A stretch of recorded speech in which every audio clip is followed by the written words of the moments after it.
One of my children has autism, and my child's only just turned 4, so I'm in the infancies of understanding autism. It can go from someone not being able to explain the feelings properly to somebody not being able to walk and talk ever. There's people now, 60, 70-year-old people who are still caring for the children who are in the 40s and 50s now who've got autism. But what I want to try and do with my platform is just try and get awareness of just because a kid might be messing around and crying in public, it's not always because the child's naughty or they've got shit parents, the reason why the kid's acting up. It's the frustration that they're not able to express themselves in a way that other children can. Exactly. And it comes out in this way. Exactly.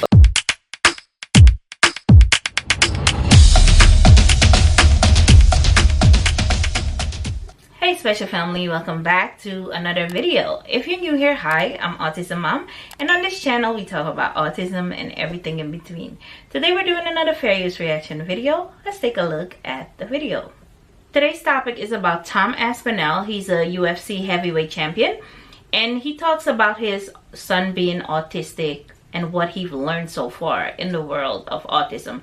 Let's listen to him for a second, shall we? One of my children has autism, and my child's only just turned 4, so I'm in the infancies of understanding autism. It can go from someone not being able to explain the feelings properly to somebody not being able to walk and talk ever. There's people now, 60, 70-year-old people who are still caring for the children who are in the 40s and 50s now who've got autism. But what I want to try and do with my platform is just try and get awareness of just because a kid might be messing around and crying in public, it's not always because the child's naughty or they've got shit parents, the reason why the kid's acting up. It's the frustration that they're not able to express themselves in a way that other children can. Exactly. And it comes out in this way. Exactly. A few times I'd be taking my kid in public and some women have walked past me and, you know, give me a dirty look and a couple of comments here and there like, oh, it'd be easier if his mum was here. And it's like, no, it's fucking not about that. And I just wish people in the public eye would talk about it a little bit more. The whole reason I got my son diagnosed was because of Paddy McGuinness, actually. But mate, the waiting list now to get a diagnosis is fucking massive, like 2-3 years to even get your kid looked at. It's horrendous. And the thing is, mate, when you get a diagnosis, that's when you can get help. Meanwhile,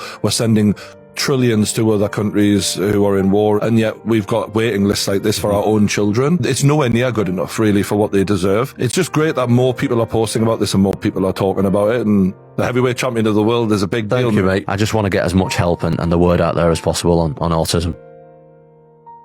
So what he's basically trying to say is that autism is a diagnosis that basically is trying to translate a whole array of things. Not just one thing, not just one line, but a whole array of things is covered under this one umbrella.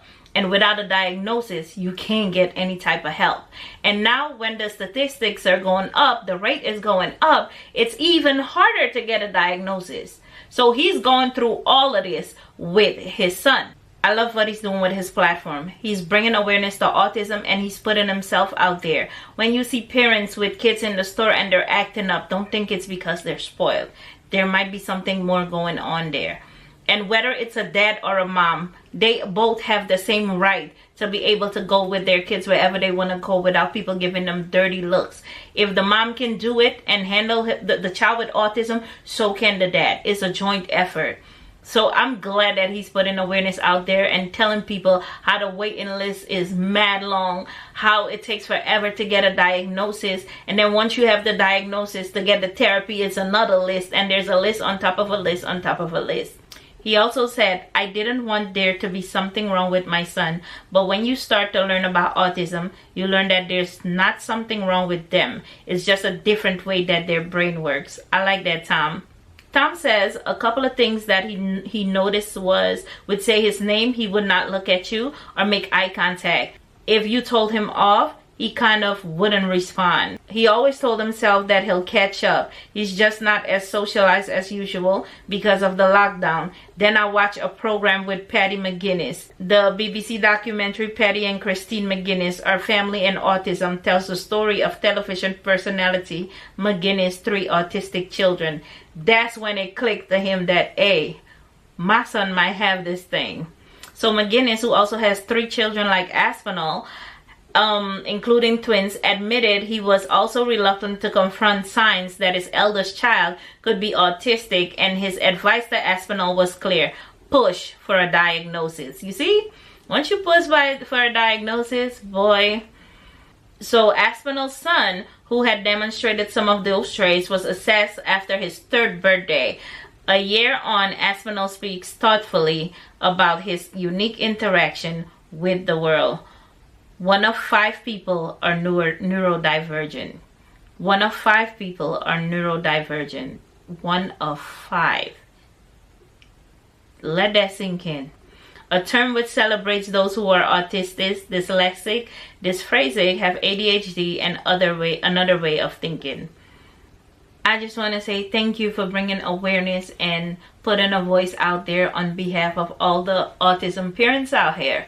We wish you all the best, and we hope you get him all the therapies and help that he needs so he can function, so society can function to him. Let's put it that way. All right, let me know what you think about this video in the comment section, and I'll catch you in the next one. Bye.